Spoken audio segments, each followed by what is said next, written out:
উনি যা দেখেছেন আমরা দেশে থেকেও সেটা দেখিনি। এটাই অত্যন্ত বাস্তব সত্য কথা। উনাকে ফ্যাসিবাদ শেখ হাসিনার সর্বপ্রথম শিকার তো তারেক রহমান, তার পরিবার এবং তার মা। তার মা কি একটা ধ্বংসস্তূপের মধ্যে তাকে বছরের পর বছর জেলে আটকে রাখেনি? তার চোখে অপারেশন ছিল।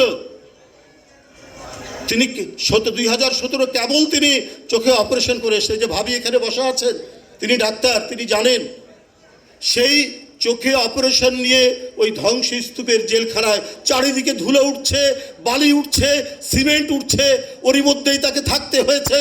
গোটা জাতির বেদনাকে নিজের হৃদয়ের মধ্যে ধারণ করে দেশনেত্রী বেগম খালেদা জিয়া শুধু গণতন্ত্রের মুক্তির জন্য, গণতন্ত্রকে পুনঃপ্রতিষ্ঠার জন্য তিনি বছরের পর বছর কারাগারে থেকেছেন।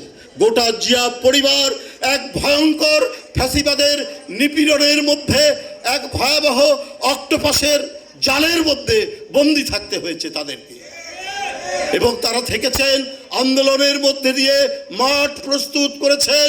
এবং আপনাদের বলে রাখি, এই যে কোটা বিরোধী আন্দোলন, এটার প্রথম শব্দ যিনি উচ্চারণ করেছেন, যার কণ্ঠ থেকে প্রথম উচ্চারিত হয়েছে, তিনি তারেক রহমান। লন্ডনে 2014 সালে তিনি এই কোটা কমানোর জন্য বা কোটা বাতিলের জন্য তিনি বাংলাদেশিদের একটি সমাবেশে প্রথম বক্তব্য রেখেছিলেন তারেক রহমান।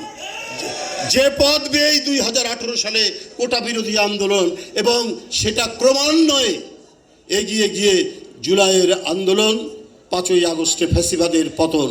তাই বন্ধুরা আমার, এই সমস্ত কিছু নির্মাণ, এই সমস্ত কিছুর যে ভিত্তিভূমি যিনি রচনা করেছেন তিনি তারেক রহমান। তাই যারা বলে 17 বছর কোথায় ছিলেন, ভাই সেই ফরিদপুরের আপনার নগর কান্দার প্রত্যন্ত গ্রামে কোনো দুর্বৃত্ত কারো টিনের চাল খুলে নিয়ে গেছে। আমরা ঘুম থেকে ওঠার আগে তারেক রহমান জেনেছেন, বলেছেন এখনই বেরিয়ে যান। তারা সেই দুর্বৃত্ত তার চাল ব্যবস্থা করে দেন। কি কর্ণফুলী নদীর ধারে নুরুর লাশ সবার আগে জেনেছেন কে? তারেক রহমান। কেন জেনেছেন? সেটারও কারণ আছে। কারণ প্রযুক্তির উৎকর্ষতার কারণে সব সময় দেশ নিয়ে যিনি ভাবেন, জনগণ নিয়ে যিনি ভাবেন, তিনিই তো সবসময় এই বিষয়ে উৎকর্ণ থাকবেন, সব সময় নিবিষ্ট থাকবেন বলেই তিনি এই নেতৃত্ব দিয়েছেন। কয়েক হাজার মাইল দূরে সেই আটলান্টিকের পার থেকে, লন্ডন থেকে এই নেতৃত্ব দিয়েছেন। তাই বন্ধুরা আমার, আপনারা আজকে আপনাদের কান্না হয়তো আপনাদের সামনে আমরা চোখ দিয়ে কাঁদতে পারছি না, আমাদের হৃদয়ের মধ্যে যে অশ্রু ঝরছে সেটা হয়তো আপনাদেরকে দেখাতে পারছি না। কিন্তু আমি শুধু এইটুকুই কথা বলে রাখি, একজন মহান রাষ্ট্রনায়কের সম্পর্কে একজন বিদেশির মতামত, এটা আমার বক্তব্য না, আমার বক্তব্য হলে অতিরঞ্জিত হতো।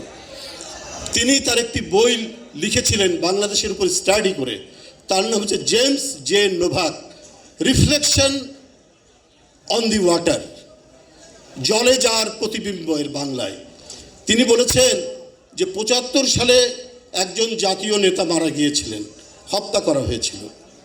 সেই সময় কিছু লোক হয়তো কেঁদেছে, কিন্তু 81 সালে জিয়াউর রহমানকে